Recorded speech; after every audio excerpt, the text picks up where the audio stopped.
అండి welcome back to my channel. మీరు చూస్తుంది హసీనా భాషా వ్లాగ్స్ 96. ఇవాళ మా కర్రీ వచ్చేసి ఇదిగోండి పన్నీర్ అయితే చేస్తున్నా. ఇదిగోండి సేమ్ హోటల్ స్టైల్లో ఉంటుంది ఈ పన్నీర్, చాలా టేస్ట్ అయితే ఉంటుంది. ఓకేనా, వీడియోలోకి అయితే వెళ్ళిపోదాం. ఫస్ట్గా మా ఛానల్ చూస్తుంటే లైక్ చేయండి, షేర్ చేయండి అండ్ సబ్స్క్రైబ్ చేసుకోండి. ఇక్కడ వచ్చేసి ఇదిగోండి పన్నీర్ కర్రీ కోసం ఫస్ట్ అయితే మసాలా అయితే ప్రిపేర్ చేద్దాం. ఇదిగోండి టమాటాలు, ఉల్లిపాయ, ఇదిగోండి చెక్క, ఒక్క లవంగా, అల్లం కొద్దిగా, వెల్లుల్లి కొద్దిగా, జీడిపప్పు, ఇవన్నీ బాగా ఫ్రై చేసేసుకుందాం. ఇదిగోండి ఆయిల్ పెట్టి కడాయిలో వేసాను. ఇవంతా బాగా ఫ్రై అవ్వాలి. ఫ్రై అయ్యాక అప్పుడైతే మిక్సీ పట్టుకోవాలి ఈ మసాలా.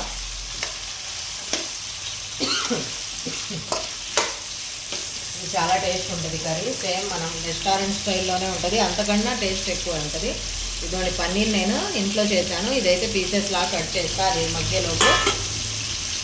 ఓకేనా, చిన్న చిన్న పీసెస్ ఎప్పుడైనా పన్నీర్ ఇదిగోండి అసలు చూడండి ఎంత పర్ఫెక్ట్గా వచ్చిందో ఇంట్లో చేసినా కానీ.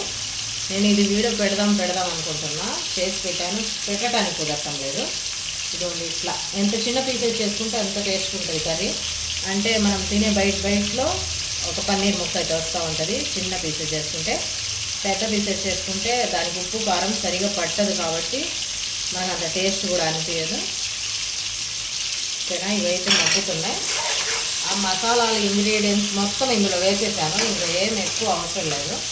ఇది బాగా మగ్గితే చల్లారాక మిక్సీ అయితే పట్టి మళ్ళీ అప్పుడైతే కలుద్దాం. మసాలా అయితే ఒక పక్క ఫ్రై అవుతుంది, టమాటాలు పచ్చిమిర్చి అన్నీ. అది ఫ్రై అయ్యేలోపు పన్నీర్ అయితే పీసెస్ కట్ చేసేసాను. ఈ పీసెస్లో కొద్దిగా ఉప్పు, కారం, పసుపు అయితే వేసి ఇదిగోండి ప్యాన్ పెట్టేసాను. ఇందులో కొద్దిగా ఆయిల్ వేసాను.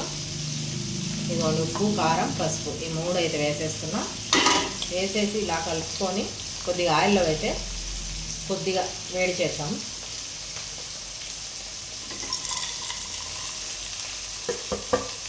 పీసెస్ చూసారా ఎంత చిన్నగా ఉన్నాయో, ఇట్లా చిన్నగా ఉంటేనే కర్రీ బాగుంటుంది.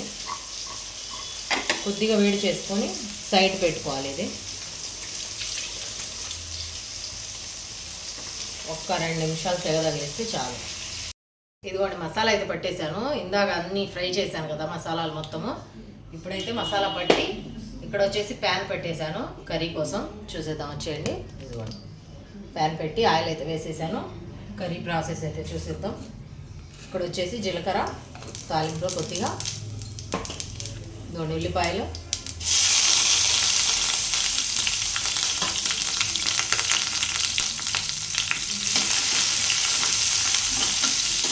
నేను ఎక్కువ ఉల్లిపాయ వేయలేదు, ఒక సగం ఉల్లిపాయ వేసాను.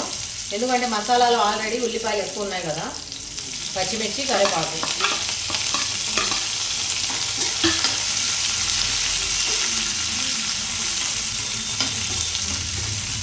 ఇది మరీ ఫ్రై అవ్వాల్సిన పని లేదు. ఇందులో అయితే మనం మిక్సీ పట్టి పెట్టుకున్న మసాలా అయితే వేసేస్తున్నాం. ఇది వేసేసి ఇది మాడు పట్టకుండా కదిలించుకుంటూ ఉండాలి. ఎందుకంటే జీడిపప్పు పడింది కాబట్టి కొద్దిగా మాడు వస్తుంది.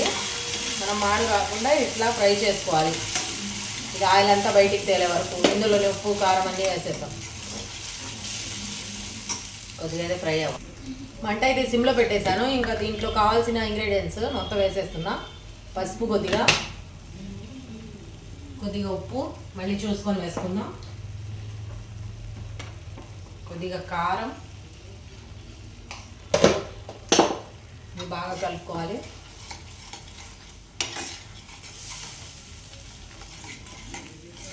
ఫ్రెష్ క్రీమ్ కూడా వేసుకోవచ్చు లాస్ట్లో, నేనైతే వేయట్లేదు.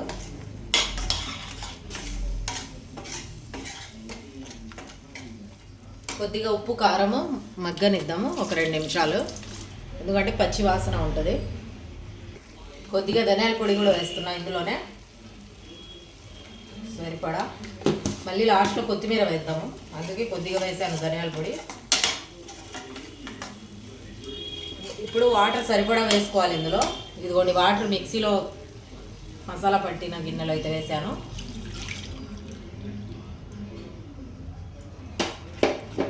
ఇప్పుడైతే ఇది చిన్నగా కదిలించుకోవాలి. సరిపడా వాటర్ ఇప్పుడే వేసేసుకోవాలి.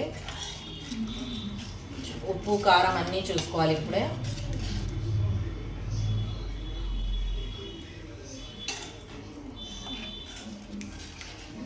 కొద్దిగా ఉప్పు తగ్గినట్టుంది, ఉప్పు వేసేద్దాం.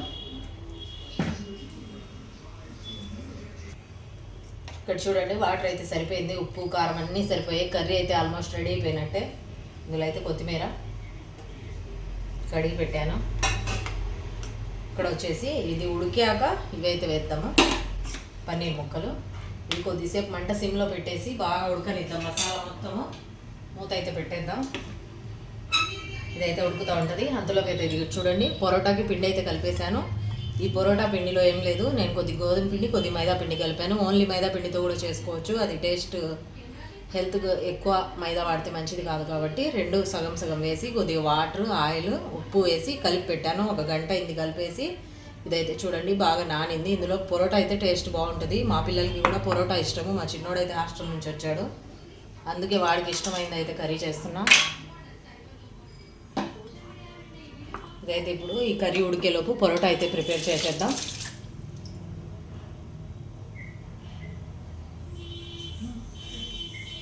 ఇదిగోండి కర్రీ అయితే రెడీ అయిపోతుంది.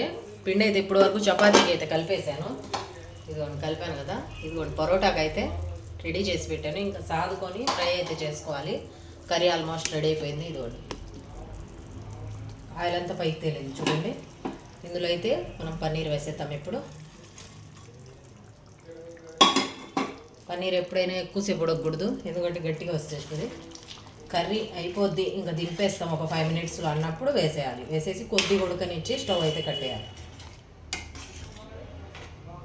పన్నీర్ ముక్కలన్నీ వేసాను. ఒక 2 నిమిషాలు అయితే దీన్ని ఇలా వదిలేద్దాం, ఉడికిపోద్ది. అంతలో ఒక పక్క అయితే మనం చపాతీ ప్రిపేర్ చేసేద్దాం. ఓకేనండి కర్రీ అయితే రెడీ అయిపోయింది. చూడండి చూడటానికి అసలు ఎంత ఎమ్మీగా టేస్టీగా ఉంది కదా, సూపర్ టేస్ట్ వచ్చింది. ఇందులో చపాతీ రైస్ ఏదైనా బాగుంటుంది. నేనైతే పొరోటా చేశాను, దీనికి కాంబినేషన్ పొరోటా. ఒకసారి మీరు ఇలా ట్రై చేయండి, ఎలా వచ్చిందో నాకు కామెంట్ చేయండి. మా ఛానల్ని లైక్ చేయండి, షేర్ చేయండి, సబ్స్క్రైబ్ చేసుకోండి. టేస్ట్ అయితే చూసేద్దాం, వచ్చేయండి. ఇదిగోండి టేస్ట్ చూస్తామా. ఇదిగోండి చపాతీ చూడండి, పొరోటా గోధుమ పిండితోనే పొరోటా లాగా చేశాను. ఇది ఫుల్ వీడియో కావాలంటే కామెంట్ చేయండి, పొరోటా కూడా చూపించేస్తాను. ఓకేనా. ఈ కర్రీలో ఇలా ఈ పొరోటా పెట్టుకొని తింటుంటే సూపర్ ఉంటుంది. ఒకసారి ట్రై చేయండి.